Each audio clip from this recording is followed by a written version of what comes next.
네, 해외 투자 액티브 패시브 시간입니다. 여러 가지 투자 전략들 함께 잡아보면서 시청자 여러분들께서 본인의 투자 성향에 맞는 부분 선택해 보시면 좋을 것 같습니다. 자, 오늘은 하나금융투자의 홍준만 FA와 김민아 FA와 함께합니다. 어서 오세요. 안녕하세요. 네, 반갑습니다. 자, 먼저 홍준만 FA부터 해외 시장 먼저 짚어보도록 하겠습니다. 정리를 좀 해보도록 하죠. 네, 오늘은 좀 중국 얘기 좀 해드리겠습니다.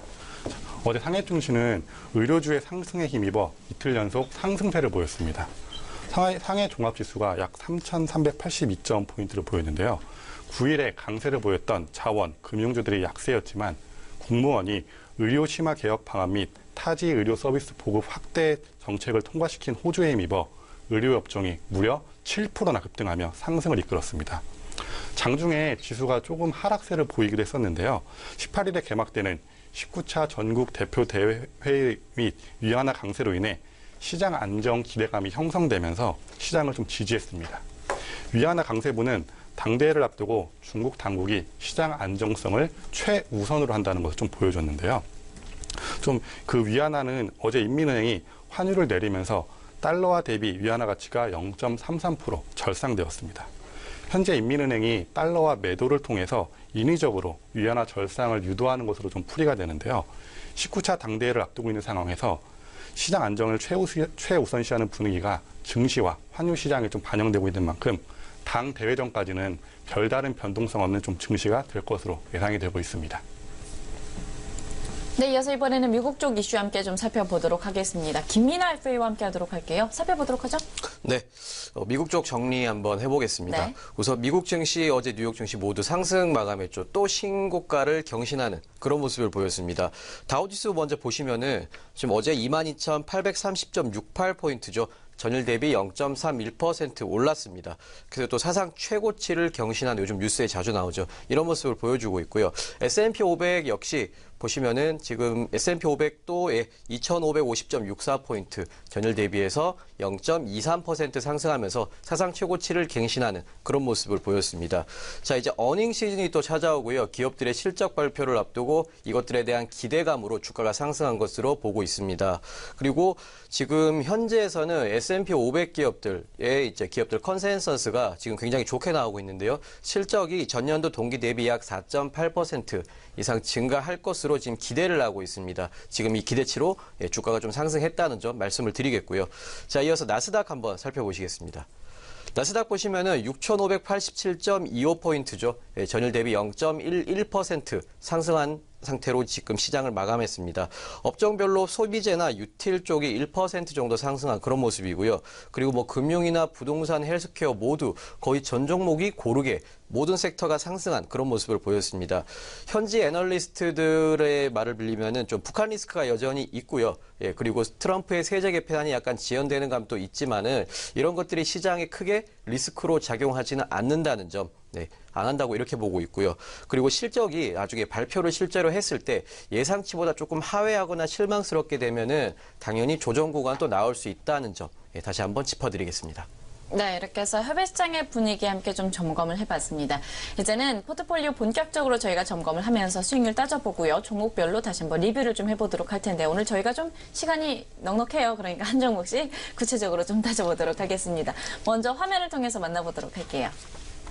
네, 액티브 포트폴리오부터 살펴보도록 하겠습니다. 금왕응용화학부터 살펴보도록 할게요. 수익률이 현재 한 4% 정도가 되고 있고 비중이 20% 차지를 하고 있는데 매수가 21.4 위안으로 지금 집계가 되고 있습니다.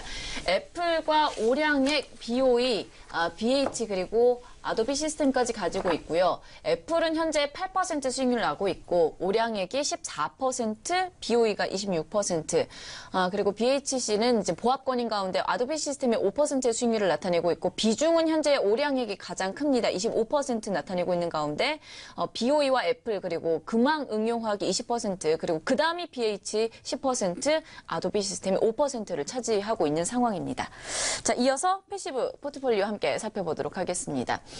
EM과 중신증권, 타이거 200, 그리고 VNQ, 스타벅스, 넷플릭스, 그리고 그 다음 종목까지인데 먼저 여기까지만 좀 살펴보도록 할게요. EM이 10.61%의 수익률 나타나고 있습니다. 비중은 5% 되고 나머지 중신증권과 타이거 200, 그리고 VNQ, 스타벅스와 넷플릭스가 10%에서 15% 정도의 비중이 나타나고 있습니다.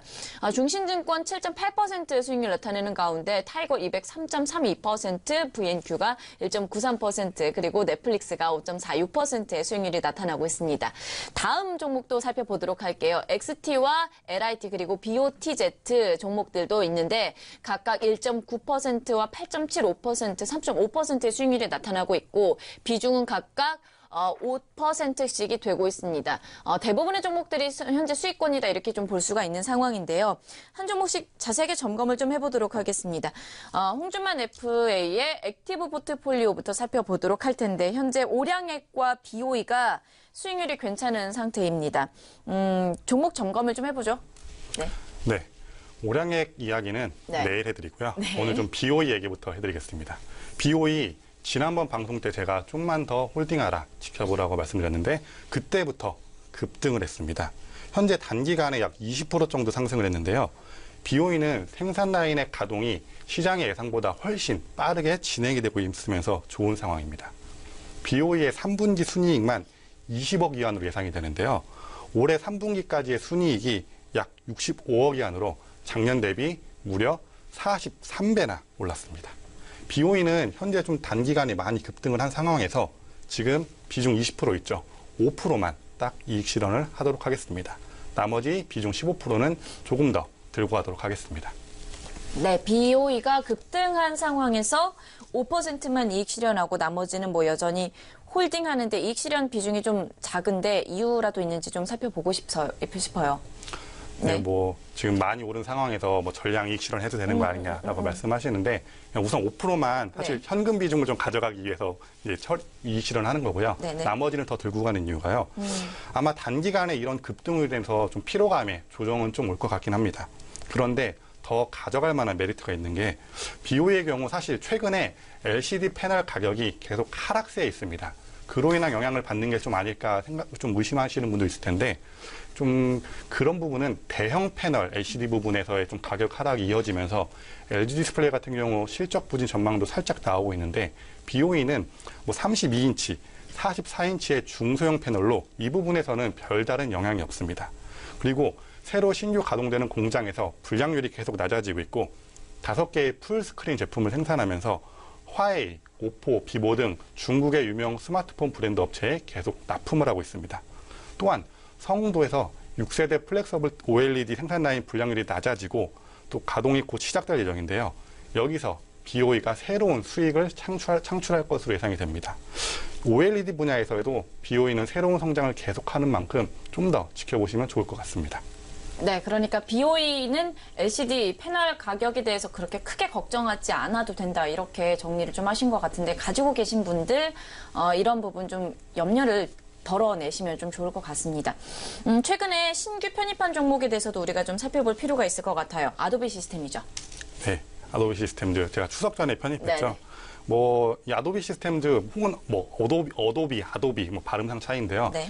이 회사 이름은 좀 생소한 분들이 많을 텐데 그 요즘 젊은 여성분, 특히 뭐 아나운서님도 정말 잘 아실 네. 그 유명한 포토샵을 만든 회사입니다. 그 외에 뭐 동영상 편집 프로그램인 프리미어, PDF 프로그램인 아크로벳 리더 등 우리가 정말 많이 쓰는 프로그램을 만든 회사인데요. 자, 이 어도비 시스템즈 차트를 보시면은 중간에 좀 이때 급락을 했어요. 그래서 이때가 좀 너무 과도하게 하락했다 싶어서 과감하게 매수 타이밍을 잡고 들어갔는데 그 이후로 주가가 잘 상승하고 있습니다. 어제도 0.43% 상승했는데요. 좀 골든 크로스도 조금 만들어질 것 같은 좀 생각인데요. 지금 매수 타이밍 잘 잡게 들어가서 어도비는 뭐 조금만 더 장기적으로 들고 가도 괜찮을 거라 좀 생각이 되고 있습니다. 네, 말씀하신 것처럼 많은 이제 포토샵과 관련돼서 잘 알고 계실 것 같습니다. 아도비 시스템즈에 대해서 좀 살펴봤는데 이 종목에 대해서는 김민아 FA는 어떻게 보시나요? 네, 일단 어도비 이전에 그 BOE 매도하신 거는 아무리 봐도 네. 현금이 부족하니까 그렇죠. 그것 때문에 걱정을 많이 하신 걸로 알고 있습니다. 그래서 파신 걸로 알고 있고요. 네. 예, 그리고 아마 계속 들고 가고 싶었을 거예요, 그렇죠? 예. 자, 그리고 어도비 같은 경우에는 워낙 유명한 회사죠. 뭐 너무 큰 회사고요. 이게 근데 다 좋은데 한 가지 염려될 만한 점이 3분기에서 이제 공개한 실적 가이던스가 컨센서스 대비해서 약간 실망스러운 부분이 조금 있습니다. 특히 디지털 마케팅 부분의 매출이 좀 감소했는데 이 부분은 투자자들 어떻게 이해해야 될까요? 네, 뭐 그 부분은 맞는데요. 이 디지털 마케팅 부분의 실적이 감소한 것은 거래 협상을 하는데 과거보다 규모가 커지면서 좀 협상하는데 시간이 좀 많이 걸렸기 때문입니다. 여전히 제품의 경쟁력은 타사 대비 굉장히 높은 상황인데요. 아마 몇 분기 안에는 다시 성공으로 좀 다시 전환이 될 것으로 생각이 되고 있습니다. 주목할 점이 클라우드 부분에서 크리에이티브 부분의 강세, 특히 디지털 미디어의 매출이 22%로 상향 조정된 점인데요. 이 부분의 연 환산 매출 성장률이 무려 30%로 지금 매출이 50억 달러를 달성했습니다. 수익성 및 시장 지배력에서는 타사는 좀 비교가 안 될 정도로 굉장히 높은 상황인데요. 지금 실적 가이던스가 조금 부족하게 나왔다고 하더라도 올해 4분기 내년까지는 아무런 좀 문제가 되지 않을 것으로 생각이 되고 있습니다. 네, 뭐 실적 가이던스가 컨센서스 대비해서 조금 부족한 상황이긴 하지만 그래도 큰 문제는 없다 이렇게 정리를 하신 입장으로 저희가 보겠습니다. 이제는 저희가 액티브 포트폴리오 봤고요. 패시브 포트폴리오로 넘어가 보도록 하겠습니다. 어느 종목부터 살펴볼까요? 네, 오늘 처음 말씀드릴 종목은 역시 말도 많고 탈도 가장 큰 변동성을 보여주었다. 예, 제가 가장 많은 변명을 했던 넷플릭스 되겠습니다. 넷플릭스 최근에 많이 올랐죠. 그래서 제가 할 얘기가 조금 많아지고 목소리에 힘이 조금 실리는 것 같습니다. 다행이죠. 자, 일단 회사가 아무리 좋아도 이 개별 종목을 편입했을 때 그 리스크는 정말 이건 피할 수가 없는 것 같습니다. 그래서 저희가 좀 마음고생을 좀 했는데요. 어제 신고가를 저 최근에 갱신을 했죠. 어제 195.08달러, 그러니까 전일 대비 0.91% 정도 소폭 빠진 모습으로 지금 시장을 마감했습니다. 어제 말씀드렸듯이 자 차트 보시면 이날이었죠. 9월 25일, 26일 양일. 네. 이때 지금 주가가 굉장히 많이 빠졌습니다. 4%가 넘게 빠졌었는데 이때 있었던 이슈가 제가 어제 방송에서 말씀드렸던 21세기 폭스가 드디어 등을 돌린 거죠. 예, 전부 다 자체적으로 스트리밍 서비스를 하겠다고 얘기를 한 겁니다. 모두 어떻게 보면 예상되었던 수순이다. 그리고 디즈니 때만큼은 충격은 없었던 것 같고요. 그래서 시장이 별로 여기에 대해서 악재로 인식하지 않고 있다는 점 좀 말씀을 드리고요. 가입자 수에서 이미 넷플릭스는 업계 1위죠. 우위를 점하고 있기 때문에 아마 후발주자들이 이 간극을 좁히기에는 조금 어렵지 않나 저희는 이렇게 생각을 하고 있습니다. 이미 미국 가입자 수만 해도 5,300만 명을 넘어서고 있는 그런 추세죠. 네. 구독료 인상 이슈도 있는 것 같아요. 사실 이렇게 가격이 오르는 것은 항상 양면성이 있잖아요. 긍정적으로 작용할 수 있을까요? 네, 가격이 오른 것 때문에 많이들 걱정을 하셨죠. 구독료 인상, 그러니까 가격을 올린다는 것은 소비자에게 결코 호재는 분명히 아닙니다. 그리고 미국뿐만 아니라 이미 영국이나 프랑스, 독일 같은 나라에서도 유럽 지역에서도 이미 가격 인상을 했죠. 올 초에. 네, 그러고 근데 이런 것들이 이제 저희가 봤을 때는 분석하기로는 넷플릭스의 어떤 빅픽처가 아닌가 이렇게 보고 있습니다. 그러니까 가격을 올리는데 그만큼 컨텐츠의 내실을 기하겠다. 이런 의미로 딱 받아들이시면 굉장히 쉬울 것 같습니다. 그리고 미국으로 예를 들면요.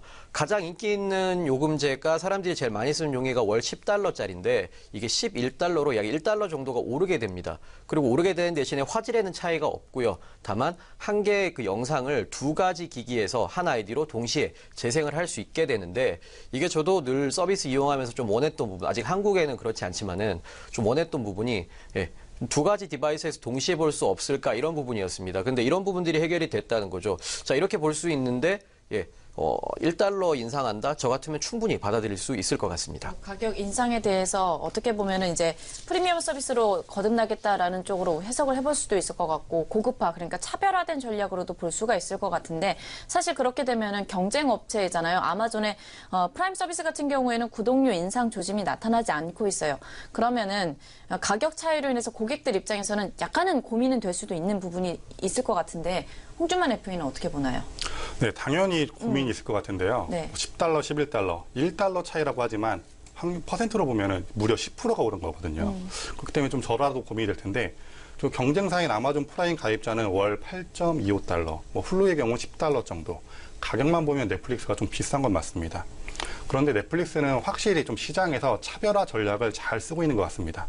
다소 좀 부담이 될 정도로 오리지널 콘텐츠를 만드는데 비용을 쓰고 있는데요. 이 부분에 콘텐츠 흥행만 제대로 먹힌다면은 좀 괜찮지 않나 생각이 들고 있고요. 이번 4, 4분기에 새로 공개하는 오리지널 콘텐츠들이 뭐 더 크라운 시즌2, 또 윌 스미스가 주연한 뭐 브라이트 이런 것들이 있는데 이런 작품이 얼마나 소비자들에게 흥행을 하는지 이 부분을 좀 잘 지켜보시면 될 것 같습니다. 마찬가지로 이런 부분 이제 스타벅스 커피보 생각하시면 될 것 네네네. 같아요. 사실 커피 맛에 별 차이가 없죠. 싼 데도 많은데 거기서 사람들이 많이 사 먹잖아요. 예, 마찬가지로 근데 얘는 심지어 재밌으니까 앞으로 이제 프리미엄 서비스로 좀 자리매김할 것이다. 예, 여러분들 이렇게 봐주시면 좋을 것 같습니다. 네, 이렇게 해서 넷플릭스 급등 이유에 대해서 살펴봤고요. 향후 전망까지도 저희가 좀 전망을 좀 해봤습니다. 계속해서 보유하도록 하겠고요. 최근에 편입했던 미국의 ETF들 좀 좋은 모습이 나타나고 있습니다. 매수 이후 XT, LIT 그리고 BOTZ 모두 상승하는 모습이 나타났었는데 정리를 좀 해보도록 하죠. 네, 최근 저희가 편입했던 미국 ETF들이 좀 좋은 모습 많이 보여주고 있습니다. 우선 LIT 오늘 좀 말씀을 드릴 텐데 요거 살펴보시면은 어제도 잠깐 언급을 해드렸지만 지금 어제 39.15달러죠. 전일 대비 0.69%. 네, 주가 소폭 상승한 상태로 시장을 마감했습니다. 최근 시장 상승분을 그대로 다 받아들이는 그런 모습이고요. 펀드를 구성하는 탑 종목들이 올랐기 때문에 뭐 당연히 ETF의 기준가도 올랐다는 말씀드리겠고요. 사실 청정 에너지에 대한 이 에너지에 대한 필요성과 수요 이런 거는 저희 모두 다 모든 사람들이 뭐 이의를 제기하지 않는 이런 부분입니다. 근데 우리나라에는 약간 이걸 받아들이기가 그렇게 감이 오지는 않는 것 같습니다. 왜냐하면 우리나라는 원래 뭐 공기 좋고 물 좋은 나라 아니겠습니까? 그러다 보니까 약간 좀 적게 받아들이는 그런 경향이 있는데요. 제가 작년에 상해에 처음 갔을 때 정말 놀란 게 하나 있는데 저희가 보통 흔히 3대 금융도시 얘기할 때 뭐 상해, 뭐 뉴욕, 그리고 뭐 런던 이렇게 얘기하지 않습니까? 근데 그만큼 건물도 많고요. 차도 굉장히 많고 오토바이도 역시 굉장히 많았습니다. 아나운서님 혹시 뭐 그 우리나라에서 전기차나 전기 오토바이 많이 보셨나요? 전기차는 좀 종종 봤고 길거리 전화다에다가 요즘 전동 그 킥보드 타시는 분들 종종 있더라고요. 근데 전기 오토바이는 아직 못 본 것 같아요. 그렇죠. 없나? 예, 저도 전기차는 간간히 보이는데 네. 예, 뭐 타본 적은 없지만은 네. 전기 오토바이는 거의 못 봤습니다. 근데 중국 같은 경우에 상해에는 제가 처음 갔을 때 오토바이들이 옆으로 너무 조용히 다녀서 처음에 기름값 아끼려고 시동 끄고 다니는 줄 알았거든요. 근데 그게 아니라 다 전기 오토바이였습니다. 심지어는 저건 정말 봤을 때 전기 오토바이가 아니다. 이렇게 생긴 것들조차도 전기 오토바이였습니다. 그만큼 중국 당국이 이런 부분에 신경을 굉장히 많이 쓰고 있다는 거고요. 현지 분위기는요. 거의 이런 것들에 대한 규제가 굉장히 심하고 사람들이 실제로 느끼고 있는 그런 모습이었습니다. 유럽이나 미국도 역시 강화된 환경 규제를 좀 적용을 많이 하고 있죠. 예. 이 것들의 핵심은 화석연료 사용을 점점 줄여나가는 거고요.